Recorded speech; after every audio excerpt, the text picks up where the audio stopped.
பெரம்பலூர் மாவட்டத்தில் வழக்கத்தை விட இந்த ஆண்டு கம்பு சாகுபடியில் விவசாயிகள் அதிக ஆர்வம் காட்டி வருகின்றனர். பெருமளவில் மானாவாரி நிலங்களை கொண்ட பெரம்பலூர் மாவட்டத்தில் மக்காச்சோளம், பருத்தி, வெங்காயம் போன்றவை பிரதானமாக பயிரிடப்பட்டுள்ளன. மருவத்தூர், பனங்கூர், கல்பாடி உள்ளிட்ட 20க்கும் மேற்பட்ட கிராமங்களில் இந்த ஆண்டு கோடை பயிராக கம்பு சாகுபடி தீவிரமாக நடைபெற்று வருகிறது.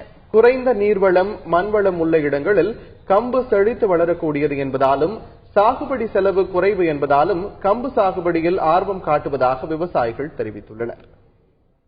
கம்பு ரொம்ப ஈஸியா இருக்கு, அதனால கம்பு நட்டுட்டோம். இப்ப கம்பு நட்டு பாத்தீங்கன்னா 3 மாசத்துல கம்பு அறுத்து அடிச்சு எல்லா வேலையும் முடிஞ்சிடும். வேற எந்த வேலையும் இல்ல. அதுல வேலை ரொம்ப கம்மி.